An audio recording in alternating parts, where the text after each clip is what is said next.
Hello दोस्तों, कैसे हैं आप सब। आज की हमारी कहानी है बहू के कर्म। सुमन एक बहुत ही बदतमीज और नालायक किस्म की औरत थी। उसके ससुराल में सास शांति जी, ससुर दीनदयाल जी, उसका पति विजय, एक कुंवारी ननद मीरा और एक कुंवारा देवर अजय था। शादी के 4 वर्षों के बाद उनके ससुर का देहांत हो गया। अब तो सुमन को और भी मनमानी करने की खुली आज़ादी मिल गई, क्योंकि वह जो थोड़ा बहुत लिहाज अपने ससुर दीनदयाल जी का ही करती थी। दीनदयाल जी के स्वर्ग सुधारने के बाद तो सुमन को किसी का भी डर नहीं था। अपने पति को वह कुछ भी नहीं समझती थी और सास की तो वह इज्जत करती ही नहीं थी। सुमन को बस अपनी मनमानी करनी होती थी। हमेशा ससुराल में तांडव मचाए रखती थी। कभी कभी सुमन की ख्वाहिशों को पूरा करने के लिए उसके पति को लोन भी लेना पड़ता था और उन्हें इस बात से सुमन को कोई फर्क भी नहीं पड़ता था। 3-4 सालों के बाद सुमन ने पति विजय से अलग घर लेकर रहने की जिद करने लगी। सुमन के पति विजय ने पहले तो सुमन को समझाने की बहुत कोशिश की, लेकिन सुमन के सिर पर अलग घर लेकर रहने का भूत सवार हो चुका था। वो नहीं मानी और अलग अलग तरह से अपने ससुराल वालों को परेशान करने लगी। कभी सास को गाली देती, कभी ननद को।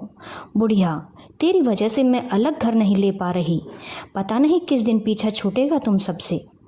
सुमन की बदतमीजी से तंग आकर सासू माँ शांति जी अपने बेटे विजय को समझाया, जैसा तेरी बीवी कह रही है कर, नहीं तो वह तेरा और हम सबका जीना हराम कर देगी। मैं अपने बच्चों को लेकर अपने घर में रह लूँगी, क्योंकि सुमन का कहना था कि हमारे नए घर में सिर्फ हमारा परिवार जाएगा और तुम्हारे भाई बहन की जिम्मेदारी हमारी नहीं है। हाँ, तुम्हारी माँ चल सकती है, क्योंकि उनकी जिम्मेदारी हमारी है, ना कि ननद देवर की। परंतु सुमन को यह बात समझ में नहीं आ रही थी कि उसके देवर ननद अभी बहुत छोटे हैं और उनके पिता नहीं रहे तो बड़े भाई की जिम्मेदारी उनकी देखभाल करना है। सुमन ने अपनी जिद के आगे किसी की नहीं सुनी और अपने बच्चों और पति को लेकर अलग घर में आ गई। उसकी सास अपने दोनों बच्चों के साथ अपने घर में ही रही। इसी तरह दिन गुजर रहे थे। सुमन की मनमानी दिन ब दिन समय के साथ बढ़ती जा रही थी और जिसका कोई तोड़ नहीं था। समय के साथ सुमन की ननद मीनू भी जवान होने लगी थी तो सुमन की सास शांति जी की ने बड़े बेटे विजय से बोला, अब तेरे पिताजी तो है नहीं, अपनी बहन की शादी के बारे में कुछ सोच। इतना सुनते ही सुमन तमतमाते हुए बोली, सुनो पतिदेव जी, यह तुम्हारी जिम्मेदारी नहीं है। तुम्हारी माँ की बेटी है, वह जाने अपनी बेटी को। हमारी बेटी भी कुछ सालों में विवाह योग्य हो जाएगी। अपनी जवान बेटी के बारे में सोचो, ना कि अपनी बहन के बारे में। सुमन की बात सुनकर सास शांति जी बोली, मैं तुमसे मेरी बेटी के विवाह में खर्चा करने के लिए नहीं बोल रही हूँ। उसका विवाह मैं अपने पैसों से कर लूँगी। बस एक लड़का ढूंढने के लिए बोल रही हूँ, जो कि मैं नहीं ढूंढ पा रही हूँ। लेकिन सुमन के अड़ियल रवैये की वजह से एक बार फिर से घर में कलह मच गया। लेकिन इस बार सुमन को मुंह की खानी पड़ी, क्योंकि नाते रिश्तेदार और पास पड़ोस वाले सुमन को ताना मारने लगे कि जवान ननद घर में कुंवारी बैठी है और भाभी शादी नहीं होने दे रही। सारे रिश्तेदारों में सुमन की बदनामी होने लगी। इसीलिए उसने अपने पति को रिश्ता ढूंढने भेजा। उसके पति ने जो 3-4 रिश्ते लाए, उसमें से एक जगह उसने देखा कि वहाँ पर लड़के के पिताजी नहीं हैं और माँ सौतेली है। तो सुमन को लगा, यह घर मेरी ननद के लिए बिल्कुल ठीक रहेगा। यहीं पर ननद की शादी करते हैं। मज़ा आएगा जब सौतेली सास इसके ऊपर तरह तरह के जुल्म करेगी। सुमन ने वही रिश्ता अपनी सास को फाइनल करने के लिए कहा। सुमन की सास शांति जी बोली, नहीं, ऐसे घर में मैं अपनी बेटी को नहीं भेजूंगी जहाँ पर सौतेली माँ हो। वह तो मेरी बेटी का जीना भी मुश्किल कर देगी। सुमन ने तरह तरह की बातें बनाई कि लड़का बहुत अच्छा है, बहुत अच्छा कमाता है, आपकी बेटी वहाँ पर राज करेगी और माँ का क्या है, वो तो कुछ दिनों में चली ही जाएगी, फिर क्या लेना देना। किसी तरह से उसने अपनी सास को वहाँ पर बेटी की शादी करने के लिए राजी कर लिया। सुमन की ननद मीरा को यह रिश्ता बिल्कुल भी पसंद नहीं था। फिर भी उसने चुपचाप शादी कर लेने में ही भलाई समझी, क्योंकि उसे अपनी भाभी का स्वभाव पता था। भाभी भी बहुत खुश थी कि चलो अब मज़ा आएगा जब ननद को परेशानी होगी। अजीब सी जलन थी उसे अपने ससुराल वालों से। इस तरह से सुमन की ननद की शादी हो गई। ननद की सौतेली सास ने उसे बहुत परेशान किया और अंत में उसे बिना कुछ दिए ही उसके पति के साथ घर से बाहर निकाल दिया। खैर, उसके कुछ समय बाद ननद ने अपना घर संभाल लिया और अच्छे से रहने लगी। जब ननद मीनू परेशान थी तब तो सुमन को बहुत मज़ा आता था, और जब उसने यह सुना कि अब ननद ने वापस से अपनी ज़िंदगी में मस्त हो गई है और अच्छे से रह रही है, उसे किसी बात की कोई कमी नहीं, तो उसने बहुत दुख होने लगा, क्योंकि वह बिल्कुल नहीं चाहती थी कि उसकी ननद का जीवन अच्छे से चले। उसके कुछ समय बाद सुमन की सास शांति जी ने अपने छोटे बेटे यानी कि सुमन के देवर अजय के लिए रिश्ते की बात चलाई। कई लड़की वाले आए और हर लड़की को सुमन ने कुछ न कुछ बहाने से मना कर दिया। सास शांति जी ने बोला, वह मेरा बेटा है, मैं देख लूँगी, तुम बीच में क्यों पड़ रही हो? तो सुमन हाथ नचाते हुए बोली, अरे वाह सासू माँ, यह आपका बेटा है तो फिर बेटी का भी देख लिया होता।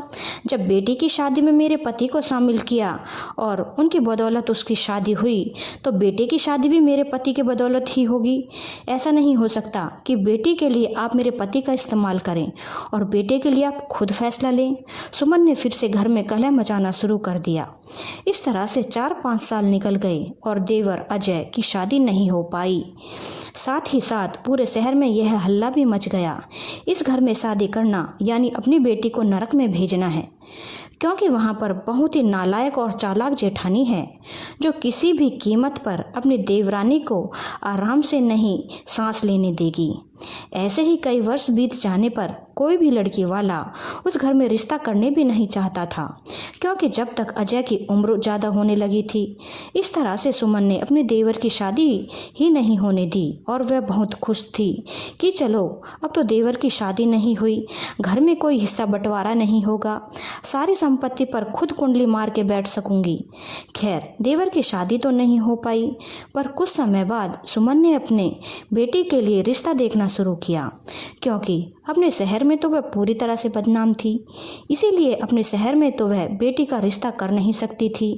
इसीलिए दूसरे शहर में बेटी का रिश्ता ढूंढना शुरू किया और देखभाल के एक अच्छे से घर में बेटी का रिश्ता किया। सुमन की बेटी भी सुमन की तरह चालाक और नालायक थी, जो वह अपनी माँ की तरह ही बदतमीज थी। सुमन की बेटी भी अपने ससुराल में वही सब करने लगी जैसे उसकी माँ करती थी, लेकिन यहाँ उसका पासा उल्टा पड़ गया था। बेटी का पिता उसके पिता जैसा नहीं था। उसने अपनी पत्नी को बोला कि तुम अगर मेरे माँ बाप और मेरे परिवार के साथ नहीं रह सकती और उनकी इज्जत नहीं कर सकती तो अपने घर जा सकती हो, हमें तुम्हारी कोई ज़रूरत नहीं, और लाकर बेटी को सुमन के घर छोड़ दिया। यहाँ पर भी सुमन ने बहुत हंगामा किया, लेकिन वह दामाद के घर पर अपना हुक्म नहीं चला सकी। काफ़ी वक्त तक बेटी मायके में रही, लेकिन समय के साथ बेटी को यह एहसास हो गया कि शादी के बाद बेटी का ससुराल ही अपना घर होता है, और उसने समझौता करके अपने ससुराल चले जाने में ही अपनी भलाई समझी और अपने ससुराल चली गई और अपने पति के हिसाब से अपने ससुराल में रहने लगी। उसे पता चल चुका था यदि वह अपनी माँ के हिसाब से चलेगी तो उसका घर टूटने में देर नहीं लगेगी। इसके कुछ समय बाद सुमन ने अपने बड़े बेटे का विवाह किया। बड़े बेटे का विवाह भी उन्होंने दूसरे शहर की लड़की से किया, क्योंकि अपने शहर के तो हर व्यक्ति को उसके बारे में अच्छे से पता था। कोई अपनी लड़की सुमन के घर में तो नहीं देने वाला था। बड़े बेटे के विवाह के बाद बड़ा बेटा अपनी पत्नी को माँ बाप के पास छोड़कर अपनी नौकरी पर चला गया। बड़ी बहू को सुमन ने बहुत परेशान किया। बड़ी बहू सीधी थी तो वह चुपचाप उसका जुल्म सहती थी, लेकिन उसने फ़ोन पर अपने पति को सारी बातें बता दी और बोला कि मुझे यहाँ नहीं रहना, मुझे अपने साथ ले चलो, नहीं तो यह रिश्ता नहीं चलने वाला। क्योंकि बेटा अपनी माँ को बहुत अच्छे से जानता था, तो वह अपनी पत्नी को लेने अपने घर गया। इस पर भी सुमन ने बहुत तांडव मचाया। बोला, तू अपनी नौकरी कर, तेरी बीवी यहीं रहेगी, तो बेटे ने भी साफ साफ बोल दिया कि यह मेरी बीवी है और इसकी शादी मेरे साथ हुई है, ना कि मेरे माँ बाप से। मैं जहाँ रहूँगा मेरी बीवी भी वहीं रहेगी। वह बिना इंतजार किए अपनी बीवी को लेकर चला गया। अब सुमन का जोर अपने बेटे बहू पर भी नहीं चल पाया। अब सुमन को लगने लगा कि उनका राजपाट समाप्त हो रहा है। बेटी के ससुराल में भी उनका जोर नहीं चला, बेटे और बहू भी उनका जोर नहीं चला। समय के साथ सास स्वर्ग सिधार चुकी थी, जिनको सुमन ने बहुत बार परेशान किया था। देवर की शादी हुई नहीं थी और वह अपनी माँ के घर में अकेला रहता था। ननद अपने घर में सुखी थी, लेकिन सुमन को तो हंगामा करने की आदत थी। सुमन के पति सुमन के साथ रहते रहते चुप रहना सीख चुके थे और किसी बात का कोई उत्तर नहीं देते थे, तो लड़ाई का सवाल ही नहीं उठता था। सुमन ने सोचा कि चलो अब छोटे बेटे की शादी करते हैं और उस बहू को तो मैं बिल्कुल भी नहीं जाने दूंगी। छोटा बेटा तो इसी शहर में रहता है तो साथ में ही रहेगा। उन्होंने अपने छोटे बेटे की शादी के लिए रिश्ते ढूंढना शुरू किया, लेकिन अब तक सुमन पूरे शहर में बदनाम हो चुकी थी और कोई भी अपनी बेटी उनके घर में देने को तैयार नहीं था। किसी तरह से दूसरे शहर में छोटे बेटे का रिश्ता तय किया, पर विवाह के कुछ समय पहले ही लड़की वालों को सुमन के बारे में काफ़ी कुछ पता चल गया और उन्होंने आखिरी समय पर विवाह तोड़ दिया और सुमन पूरे शहर में थू थू हो रही थी। इस तरह से 6-7 वर्ष निकल गए और उनके छोटे बेटे की भी शादी नहीं हो पाई और अब होने की उम्मीद भी नहीं थी। सुमन को आज एहसास हो रहा था कि उसने जो दुख दूसरों के लिए चाहा, आज वह दुख खुद उनका परिवार भुगत रहा है। सुमन की बेटी अपने ससुराल में बहुत ही ज़्यादा दुखी थी, क्योंकि उसका पति उसे कुछ नहीं समझता था और यही सुमन ने अपनी ननद मीनू के लिए चाहा था कि वह अपने ससुराल में दुखी रहे, जो कि उनकी बेटी को मिल रहा था।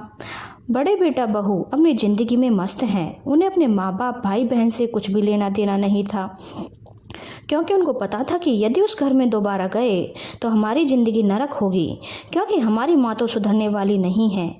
बड़े बेटा बहू जो कर रहे थे वह तो मजबूरी में कर रहे थे, पर यह सुमन ने खुद किया था अपने ससुराल में, वह भी अपने शौक से, और आज उनके साथ भी यही हो रहा था। आज सुमन को यह एहसास हो रहा था कि जो उसने अपने देवर और ननद के लिए चाहा, आज वह खुद भोग रही है। सुमन अपने पति के साथ अलग होकर अपना घर संसार बचाना चाहा था। आज उसके बेटा बहू अपने अलग संसार में हैं और खुश हैं, उन्हें माँ बाप से कोई लेना देना नहीं। सुमन ने अपनी ननद मीनू का बुरा चाहा था कि वह ससुराल में दुखी रहे। आज उनकी खुद की बेटी अपने ससुराल में बहुत दुखी है और वह कुछ नहीं कर सकती। सुमन ने चाहा था कि उसके देवर की शादी ना हो और कोई भी हिस्सा बंटवारा ना हो और उसका देवर जिंदगी भर कुंवारा रहे, कोई देवरानी उसकी जिंदगी में न आए। आज सुमन का खुद का छोटा बेटा कुंवारा रह गया और चाहकर भी वह उसका विवाह नहीं कर पा रही थी। जिस कुंवारे देवर को देखकर सुमन को बहुत तसल्ली होती थी, आज अपने छोटे कुंवारे बेटे को देखकर सुमन का दिल धिक्कारता है। उसकी करनी पर सोचती है कि बेचारा मेरा बेटा जिंदगी में कितना अकेला रह गया है। काश वो भी कभी देवर के बारे में ऐसा सोचती। सुमन को आज यह एहसास हो रहा था कि उसकी वजह से उसकी औलादों को भी काफ़ी कुछ झेलना पड़ रहा था, कितना दुख देखना पड़ रहा है उसकी खुद की औलाद को। सच ही कहा है किसी ने कि माँ बाप के कर्मों की सज़ा माँ बाप के साथ साथ उनकी औलादों को भी झेलनी पड़ती है। धन्यवाद दोस्तों। अगर आपको कहानी अच्छी लगी हो तो चैनल को लाइक, शेयर और सब्सक्राइब करना ना भूलें।